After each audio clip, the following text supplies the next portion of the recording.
And we're back with the podcast. I'm Ignacio, uh, joined with Mate, like always. And today we have our special guest, Twinike. How are you Yeah, doing today, Monique, Twinike? the special guest. Yeah, Yes, how are you doing today, Twinike? I'm doing pretty good. I'm watching my brother play COD right now. Not too much. Pretty bored in quarantine. Yeah. Just trying to become the next Devin Booker, the streamer. Yeah. Yeah, so today on our podcast, we're going to be talking about the players with the most potential. So, there's the big name up and coming players like Zion, Ja Morant, Luca, Trey, Tatum, those guys. What's your take on some up and coming players and what makes them have a lot of potential? Yeah, the first one that comes to my mind is Mate's buddy Luca, who plays for Harvard. And say he has the good reach, the good height, and I can see that he's playing a lot, scoring a lot of points in his games, doing good in college. I'm getting Yeah. obliterated. So yeah, that's some a college player. He's got a lot of potential. May not he hasn't declared for the draft this year. Don't think he will. Might take a couple years at Harvard to develop his game. He's really a shooter, kind of like Shoot a Deej. Yeah. And if he can spend that time, maybe working on other parts of his game, his inside game, his defense, I think in a couple years' time he could really declare for draft. And I think some teams would take a look at him, and I could see him being in the NBA in a couple years. And he just dropped his mix, so everyone go look at that. Shout out to Still Production for dropping that. Everyone go look at that. But Twinike, so who are some NBA players Yeah. that you think are really up and coming? Yeah, the NBA player. So the first one that also comes to mind is Lonzo Ball, who plays for Los Angeles Lakers, Angeles Lakers, Angeles Lakers, Angeles Lakers, Angeles Lakers, Angeles Lakers, and he's only 20 years old. His pregame stats are excellent. He has 10 points, 7 rebounds. I mean, he has a lot of potential in his future. So I think he can do big things coming up. Damn it, I have to fight. Yeah, Lonzo now playing for the Pelicans. But So bad. yeah, any other players? Garbage. Another one I was thinking about is Jamal Murray. Playing for Yeah, Denver the Nuggets. Canadian. I mean, yeah, the Canadian. Yeah, I mean, he's got a lot of power, good dunks, really good shots. He's overall a good player. So Yeah, yeah, he's a really yeah. streaky player. Really streaky player. He can have his That destroyed you. moments You were moments so where he gets really hot, and then moments where he just becomes cold. He just posted a video on his IG. I was about to bring down. it up, but you can bring it up. No, go ahead. I think I was just gonna ask, like, 20K, what are your thoughts about the video he posted on IG? Who posted? The video that Jamal. Jamal Murray posted. Jamal Murray. Yeah. When was this? It was a couple of weeks ago. The PG-18 video. I can't recall in that video. Okay. Yeah. He quickly. He probably didn't see it because he quickly took it down. But That's so unfortunate. some people were saying his pubes were looking like Katie's head. Yeah. So I actually kind of saw it. Now I can't unsee it. But yeah. Anyways, Mate, who now that Twinike's told us a couple of his favorite up and coming players, who do you think are some guys with some potential? I'm just thinking about Luka Doncic. Like, in a few years, we're gonna be considering him for the greatest player of all time. Like, he's at that level. Like, he was averaging a near triple double at until December this season. Like, he's just that good. Like, I don't even know what else to say about him. I think maybe saying in a couple of years that he'll be the greatest of all Okay, time. in a couple Might be years, a I feel like he's little winning bit- MVP in a couple years. Then, in 5, 6 years, 7 years, then he's gonna be in that GOAT conversation. Definitely, and having a player like Porzingis as his second option, that's really gonna open up his game. Mhm. I think definitely.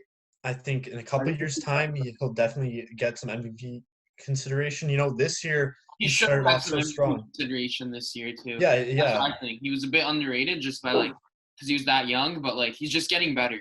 yeah. Because he was almost averaging 30-point triple double. Yeah. And the Dallas Mavericks had a almost all-time like NBA leading offensive rating, and they kind of fell off a bit as the season progressed, but I think still, That's also due to injuries. You see, like Dwight Powell, torn meniscus, like stuff like that, really took a hit. I think Dwight Powell was kind of holding the team together. He's really underrated he does player. not get the credit he deserves. Just by the way, he just gets out there, he does his thing, like does whatever he can, and Right. great.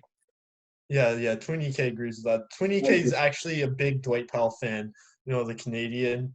Twinny K, I heard you like a lot of Canadian players. So you must like the up-and-coming player Shai Gilgeous-Alexander. Yeah, I do. I agree. So he just has a really, smooth game. His floaters, his runner, his touch, it's just a really smooth, nice game. Yeah, he's going to be a great player. Yeah, great combination of everything. His size, length, quickness just makes him a very good defensive and offensive player. Yeah. Also, for me, I think a guy that kind of gets a bit overlooked is Bam Adebayo. And, this might be a hot take, but I'd say he was the best center in the Eastern Conference this year. He has no game. He has no game. I'm okay. Who are you saying? I think I'm saying you cannot. Bam Adebayo is not in Joel Embiid's league right now. Yeah, me either. I'm saying he is because Joel has been injured. I'd say if Joel was healthy for the entire season, Joel would be number one. But Bam they run plays through him. They run the offense. He's one of the best passing big men. His ability on defense to, switch onto smaller guards and defend them well. I remember watching when they play, Siakam. Bam's one of the few players that can really just clamp him, and because he has the strength, the size, and also the speed to he can hang with the big centers, and he can also hang with the smaller guards. And then offensively, averaging about 15 points, 10 rebounds. Okay, so EK, how do you feel about Devontae Graham's season? What was he again? Devontae Graham. What team? Guard on the Charlotte Hornets. Yeah. I mean, I don't know much about that player, but I've seen a little. I mean, he has also great offense play. I mean, he scores a lot. He helps his team. And sadly, the season was cut short, but I hope to see more about him in the future. I think he has a lot of potential in his game, too. Yeah, lots of people kind of this year came in acting how you just said, like they described. They didn't really know that much about Devontae. He barely played last season, and then this was his second year. Normally, rookies, they hit that rookie wall in their second year where they struggle, but he did the exact opposite. He averaged almost 17 points, 7 assists. Three-point shooting, averaging 38% three-point percentage on high volume. But his field goal percentage overall about 38% with left, or 39% left more to be desired. But I think he's on a bad Charlotte team, so the efficiency obviously is going to be low. But no one really knew who he was coming into the season, and then he's really played really well, especially to start the season. He dropped off a little bit, but I think defenses planned for him more.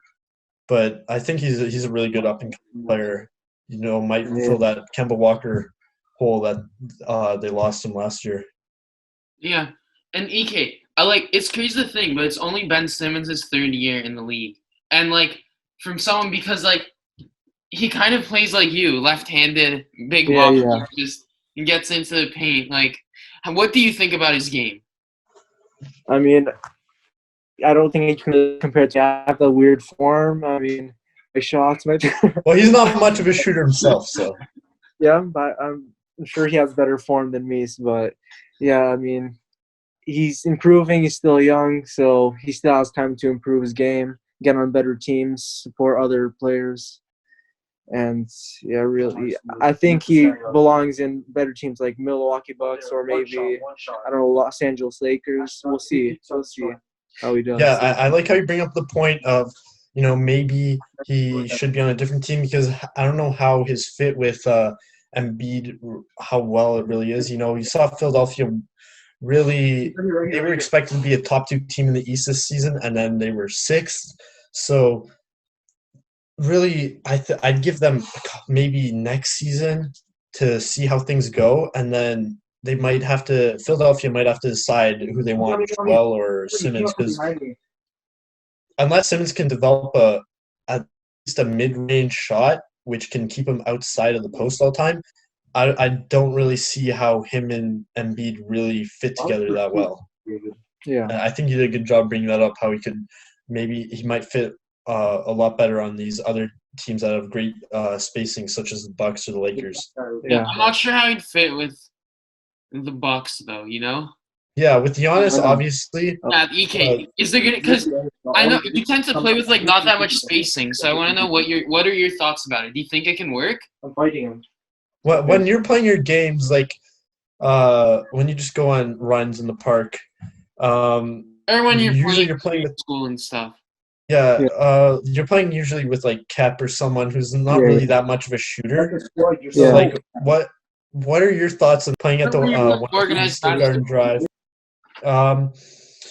Usually you're on a team with like Kevin, and you just don't have that much shooting. So like, what does it feel like? What's it like to be on a team without that much spacing?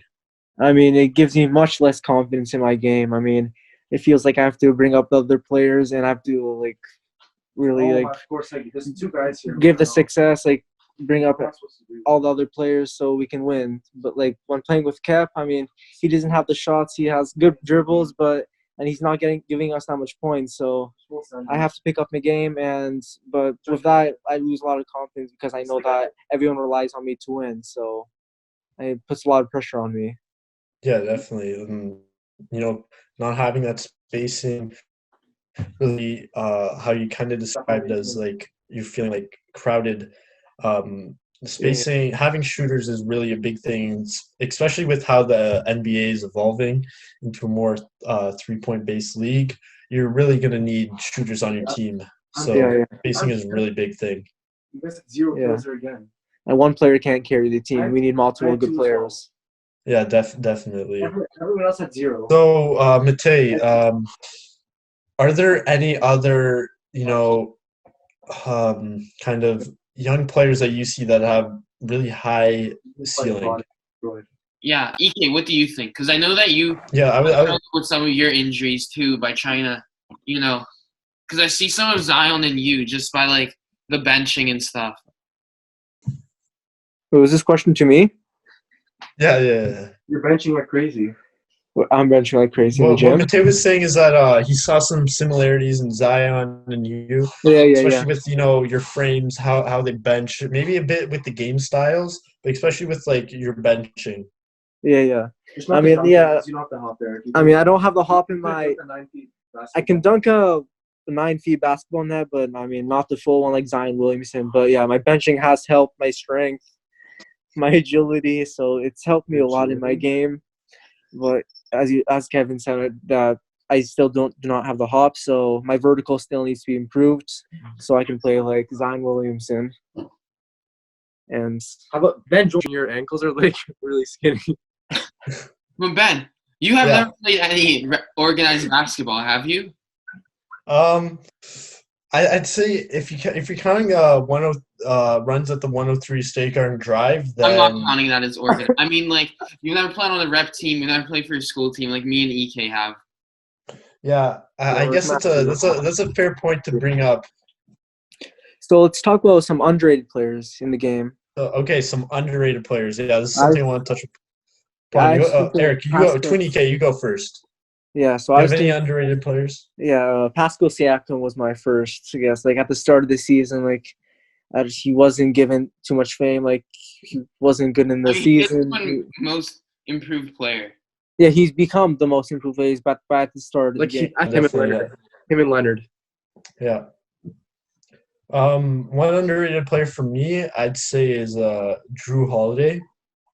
He doesn't really get the credit he deserves. He's a great two-way player, averaging almost 20 points a game. You know, he plays in the kind of smaller market of New Orleans, so he's not looked at that much, and he's overshadowed by Ingram and Zion. But even before the season, I don't think really people appreciate how good of a player he is because his ability to defend. And then, you know, he can run the offense as well. He can score. He can really do anything you need him to. He can fit into like almost any system. So, and like lots of players have said that he's probably one of the most underrated players. So I know you agree with that, Twinike. Oh, I do. What was your question? Oh, I didn't have a question. How about Rudy Gobert? Rudy Gobert, 88 overall? 88 overall for Rudy Gobert? Has anybody ever heard of this dude? Rudy Gobert, 88 overall? I should seriously pop the shield. He's been a pretty underrated player over the last year. I mean, I think calling him underrated is a bit controversial, say because he's won Defensive Player of the Year so many times. But I think there's a point to be made of him being underrated because he's so good defensively. He doesn't really get the credit, but at the same time, it's like, come on. Like, he wasn't viewed as an all-star by the coaches around the league. No, there's no one bunker. I don't see anyone bunker. Yeah, it's really kind of tough to like assess who should be an all-star and who isn't. Yeah, but he's definitely overlooked because he's never making all-star teams. But that's mainly due to his impact. It's not really shown in like box score. Like he's not that much of a scorer. He'll rebound the ball. He's a constant double-double threat, but he's not up there averaging 20-plus points a game. So he doesn't really fill up the box score, but his defensive impact, it really helps winning, and it's just not really shown that much in the box score, whereas other players have more of a box score, just meaningless kind of stats, and they make all-star teams. That's why we like to have you, You bring up these points that maybe we haven't thought of, and you're just really smart. That's what a special guest does. Yeah, I think it just really comes from you playing basketball and having that experience maybe that I don't really have. I think that's your advantage. So, EK, we've talked a lot about and the NBA now, but I'm not sure. Let's talk about you. What's the next steps for you? What's the next steps for me? In my which career? Like my basketball career or my tennis career? How about you talk about both? I just want to see, like, overall in your career, what is it looking like moving forward? Yeah, because we know you're a dual sport athlete. It's about the time you decide if you're going to play college ball or if you're going to play college tennis. Like, yeah, because it's tough to play both. So, the decision is coming soon.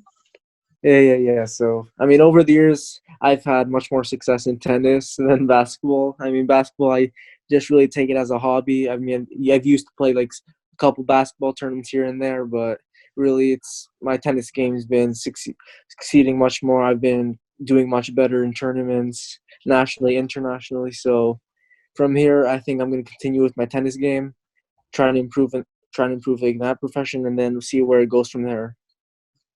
You have been getting the credit you deserve in basketball recently. Like, you're on this podcast with me and Ignacio, just like... Yeah. So, do you think that you can make the jump, and do you have any basketball offers right now? I mean, at this moment, I do not. I mean, I'm still trying. I heard you received an offer from Brock University. I'm not sure if that's entirely true, but just asking. Did that actually happen? Their assistant coach did message me, but I mean, I didn't really focus about that too much. I was focusing more on my tennis at this moment, but I mean, I'll look into that and see gotta still, like, during this quarantine, I'm trying to play as much basketball as I can to see if I can improve and how my game's feeling. So we'll see. I mean, I'll look into some universities in basketball. I mean, Duke, one of the best, but I mean, I don't think my game's there yet, but I'll try my best. I mean, Ignacio, you're doing amazing in basketball, aren't you? Oh, okay. I see where this is going. I actually fired. I brought you on this show, and this is how you're treating me. I see how you're moving. EK. You're moving like AJ Lawson. I am. Yeah. There Right have now, been rumors that you're transferring schools.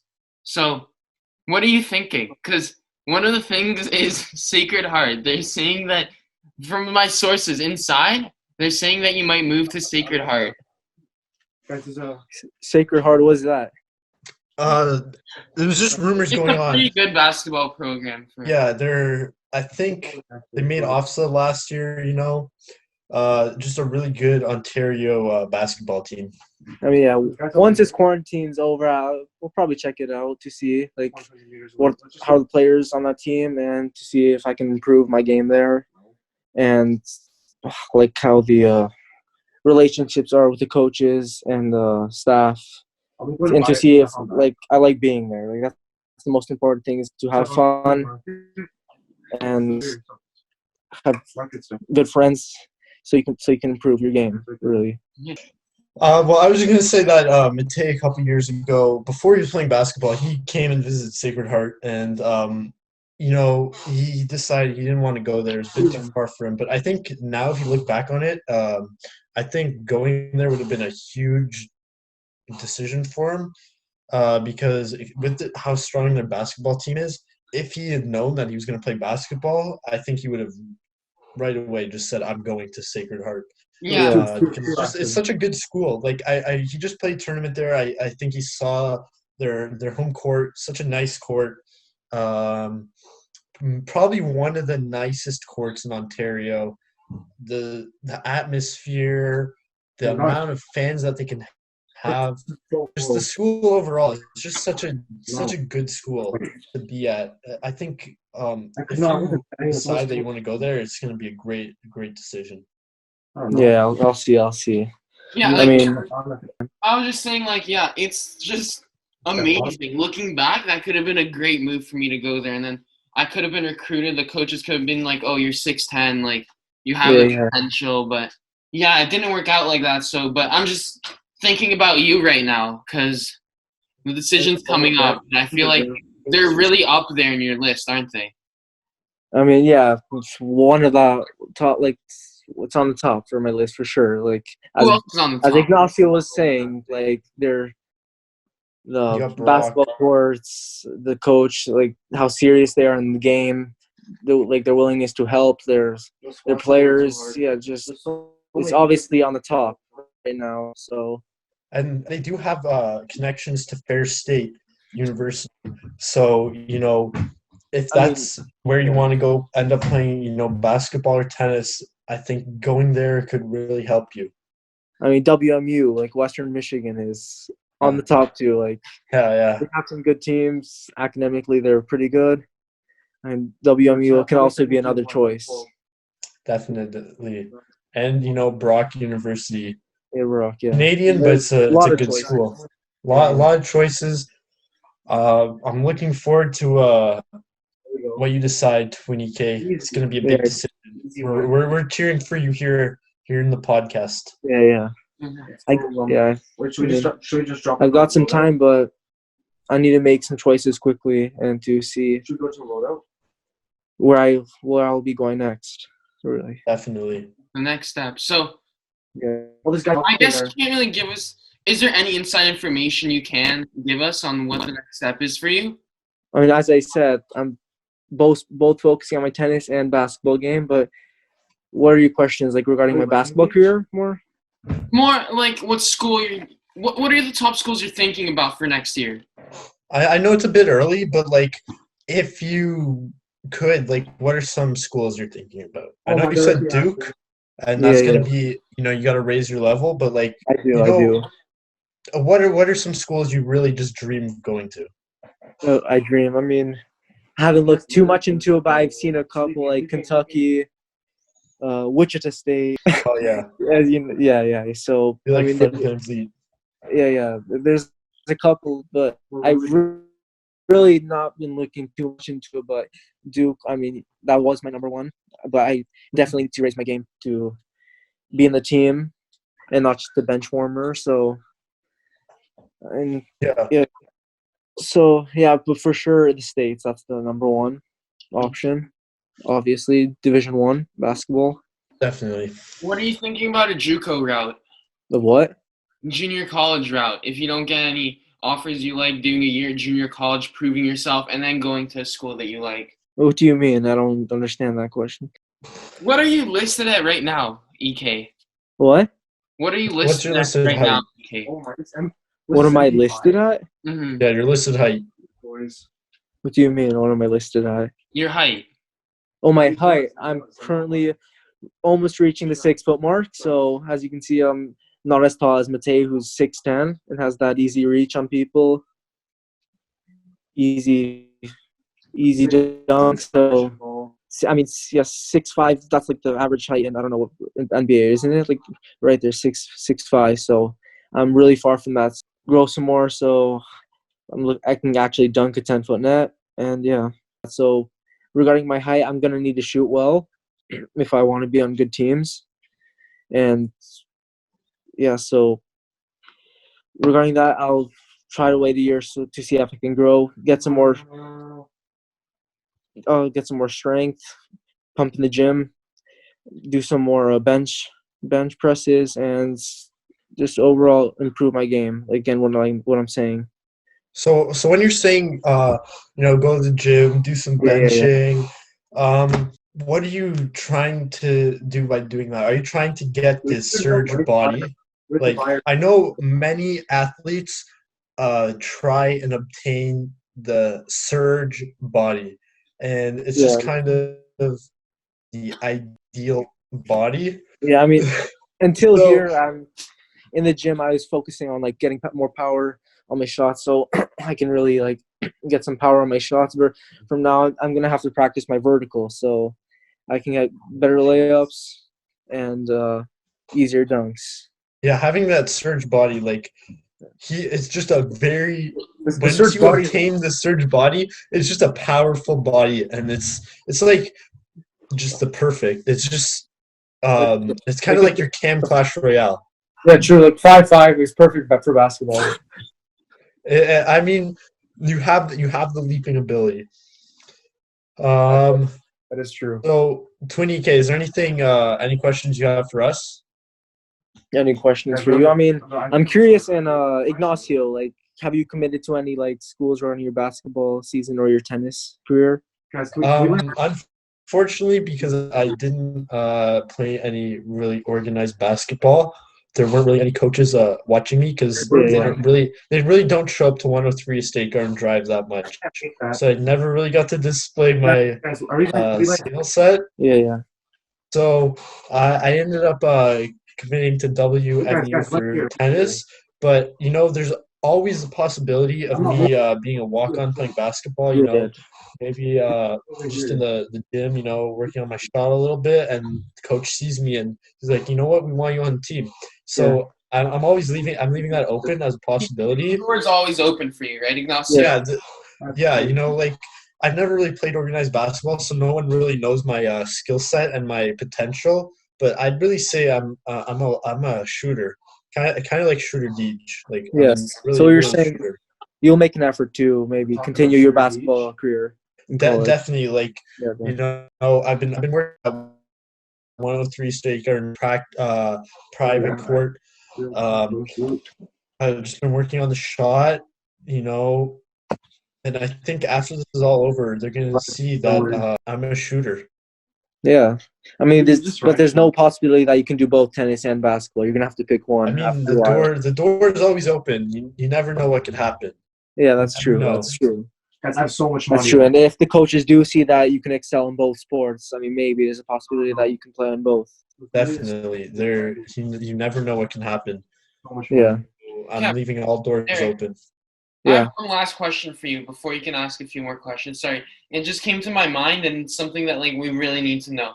So 2 years ago, you played 2 years up, and you played against AJ Lawson. What was your experience? Obviously now he's at South Carolina University. Against AK Lawson? AJ Lawson. Oh, AJ Lawson. I mean, that guy's a fantastic player. I mean, he's really tall, so he has the reach. He has the reach on me. 6'7" guard. That's positionally very tough. Yes, but I mean, I still think I have the better agility on him, better shots. But I mean, so regarding, I think overall I'm a better offensive player, and he has that really good defense in his game. And I mean, I've learned a lot from him regarding his game and what I can do better to improve my own game. So, I mean, I took a lot of tips from him. I mean, under the 2 years, as you said, I've learned a ton, and I'm hoping I can bring that into my basketball career. What I've learned, use it to become successful. You're moving like AJ Lawson. Yeah. I can really see when you're talking how much of a role model he is, AJ Lawson. He's just a great player. He's an up-and-coming player. I could see him and Luka becoming maybe co-MVPs. And also opposite building, Ashton. NBA sometime. Schools, I feel like this is a hot take, but I feel like they're both going back to school next year, and I feel like when AJ's in his 4th year and Luka's in his 3rd year, I feel like they're both gonna win senior MVP. Well, I could really see them facing off in next year in the NCAA in the March Madness in the finals, or sometime in the tournament, and it's gonna go down to 4th quarter, and it's gonna be a tight game, and it's gonna be just going back and forth. Luka's gonna be shooting, making all his threes. AJ is gonna be in his face, and then it's gonna go the other way, and Luka's gonna be in his face. And AJ is going to be moving like AJ Lawson, and he's just a great player. It's just going to be back and forth. It's going to be a great game. I'm calling it right now. I said it first. This will happen. You will see AJ Lawson versus Lucas Dakota. It's going to be just a great game. It's going to be all over the highlights. And you know what? You heard it from me first. So be ready for it. Yeah. AJ Lawson, just a lot of potential in this game. I mean, we're hoping the best for him. And I have a quick question for Matej. Matej, what are your next steps in basketball? Because I know that over the past years you've quit tennis and moved your career onto basketball. What are you doing the next 2 years? The next steps are I'm transferring schools. We need to find where. We're not sure. I've been talking with Ignacio because Ignacio gives me a lot of feedback on what I'm saying. I haven't narrowed the list down yet, so I'm not comfortable saying, but a transfer of schools is very possible at this time for next year. Yeah. I think people pushing up. Yeah, I heard some inside info that you could maybe be going to Crestwood, or you could be moving to former school of Sasha Turkulia. So. This could. You said first here. What are you leaning towards? What school are you looking at? I'm leaning towards the best fit. Best fit, definitely. And I heard you got an offer from Oakville. Yeah, I got a tuition scholarship from school in Oakville. Yeah, that's all I can say about that matter, to be honest, right now. Okay, I know you're going to choose the right school. It's going to be the right fit for you. They really need I know any team needs a player who can his primary position center, but they can also run shooting guard as their secondary position. It's just something that's not seen in a lot of players, and I think a lot of teams are going to be interested in having a player with a unique skill set like you do. So, 20K. I'm back. So you have any last questions for us? I've asked a ton of questions. I was just really curious in your Ignacio, your career, and what Matej's gonna do. What are you doing? I just pulled up the back. So I think this is it's been great having you on our podcast, 20K. Thank you. You got a lot of hot takes. A lot about basketball. You really gave us good info. We look forward to having you some other time. Thank you. Yeah, thank you, Ignacio, Matej, for having me on your podcast. Yeah, see you. Steve, thank you for tuning in. Yeah, tune in. Bye. He's just a great kid, great skill set, has a lot of potential. It was an honor having him on the podcast, really. It was Yeah, amazing. definitely. Anytime we can have a special guest, it's just great. It adds a new dynamic to this podcast. New different takes, uh, different info, different opinions. It's just great. Hopefully next time we can get guys like Pietro Paulo in this, because I know he's really looking forward to coming in on our show, and I think he'll be a great fit. Hopefully, next time we have a podcast, he'll be able to join. Well, we're looking into seeing who else can be special guests, guys. Maybe like Jibby, Kep, Alexi. Maybe Luca. We'll see. Just have some. If we could have Luca, that would be great. Talk about. But yeah. So that's our podcast, the overrated and underrated players with guest Twinike. Thank you guys for tuning in. That's all from us. And we'll see you next time.